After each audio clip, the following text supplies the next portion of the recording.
I really enjoy this beautiful night with my cameras, and look at that.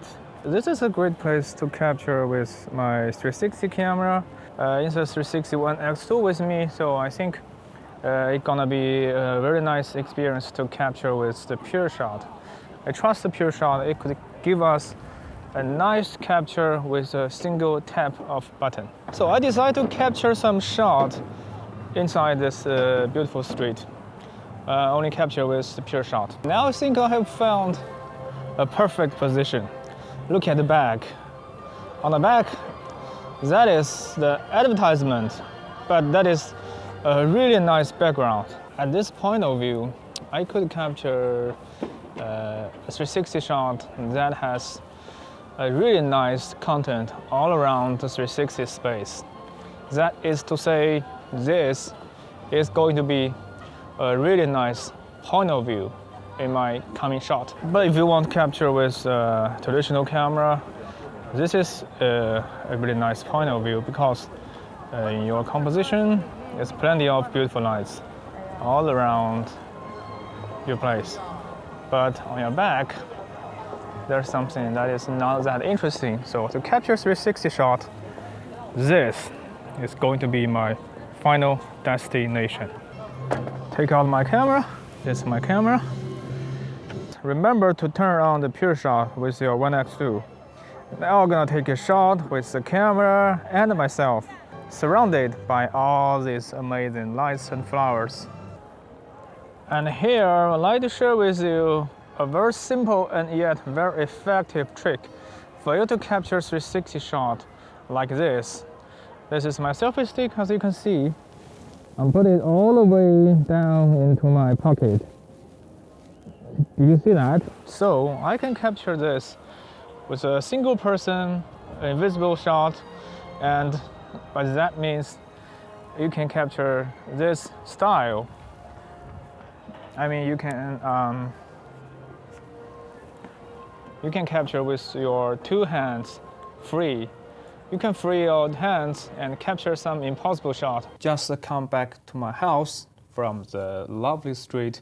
I've captured lots of amazing pureshot with the Insta360 One X2. I have to say the pureshot is really amazing for 360 build, but it's absent on Insta360 One R with the 360 lenses. Take a look at this shot I've captured with my One X2. Let's take a look at some of the little result. Here I will see, take a look at this one. Yeah, you can see it's just pretty awesome. Colorful arcs.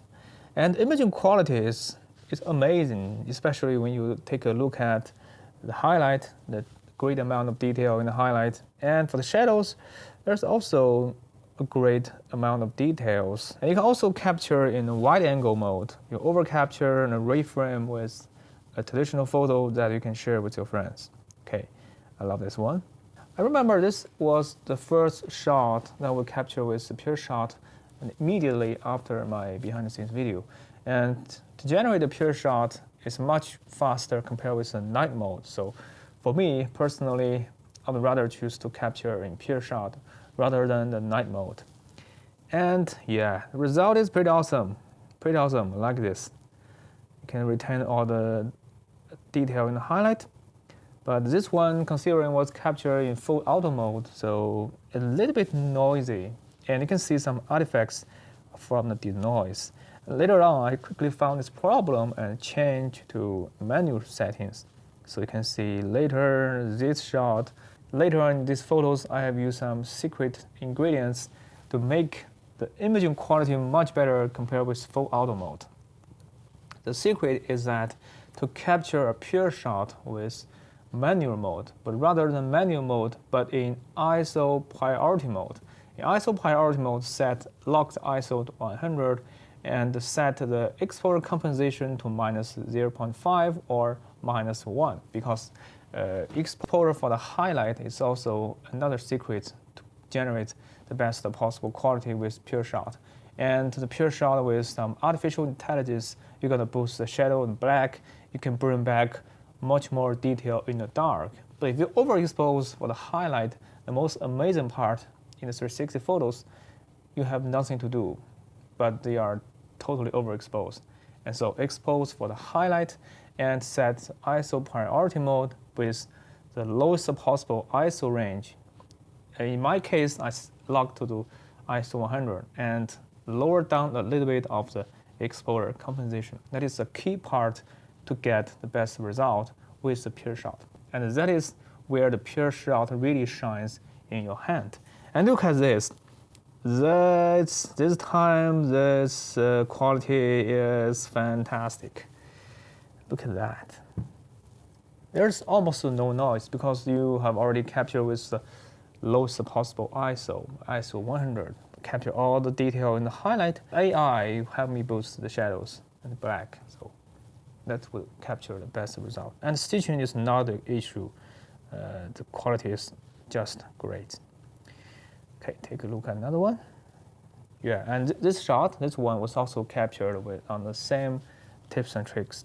So with ISO 100, ISO priority mode to capture this shot.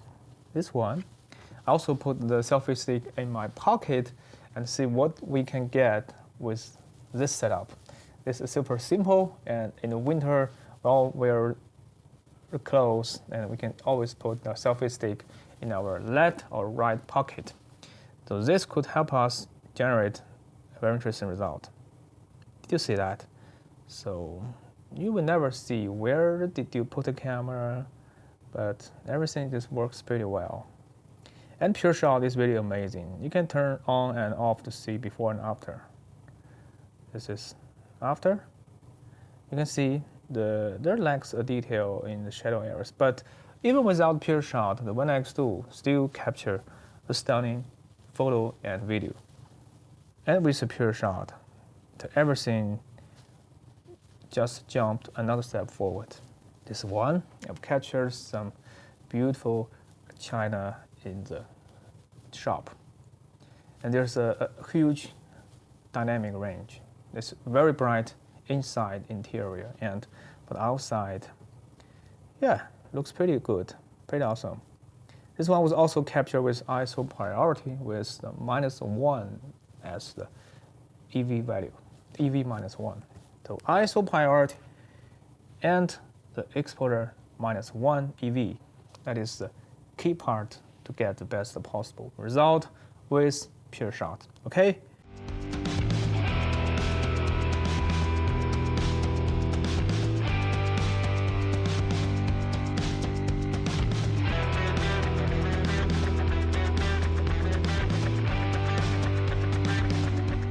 Last but not least, I want to ask an Insta360 engineer a personal questions on the pureshot.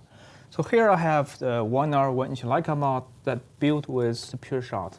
And here, this is the Insta360 One R with 360 build. But in this mod, the pureshot is absent. But they burned it back to Insta360 One X2. I don't understand why. In the year 2021, it's really a pity that the 1R 360 build still lacks the pureshot. And needless to say, the Insta360 One X Mark I. And this is gonna be another deal breaker for the Insta360 camera series. I just don't understand why the 1-inch Leica mod, 1-inch Leica build, and 4K build all have the pureshot. But the pureshot is just absent on the 360 build. And bring it back on the One X2. You know what? It's a marketing policy. It's not a technological difficulty. So the guys from Insta360, if you are watching my channel, watching this video, I hope you can get back to your engineer, to a developer team, and ask them to bring back the pureshot, at least to the Insta360 One R 360 build. And One R is still a very capable camera, even in the year 2021. And I do hope to see more and more people who could buy the Insta360 cameras, enjoy their life, because these cameras was designed to be super simple to use. And the Insta360 really did an excellent job in the 360 cameras, but the pureshot is just absent on this build. That is really a pity. I do hope that from the marketing perspective, they should bring back an add-on feature to One R with a lower price compared with One X2, you guys gonna sell more of the Insta360 One R. And it is still a great camera, and I'm still looking forward to more modules that could add on this modular system. I think we do have a lot more expectations on Insta360, especially for the One R, the modular system, because it is a really breakthrough and it's really fun to play with. And if you also want to bring back the pureshot to the One R 360 build, please leave comments down below to tell the Insta360 guys that we want pureshot back in the One R. That is all for this video. If you found this video helpful, please don't forget to thumb up, subscribe, and hit notification bell. I do hope the Insta360 could do better in the year 2021, bring back the pureshot to One R system every build as quickly as possible. Until next time, bye.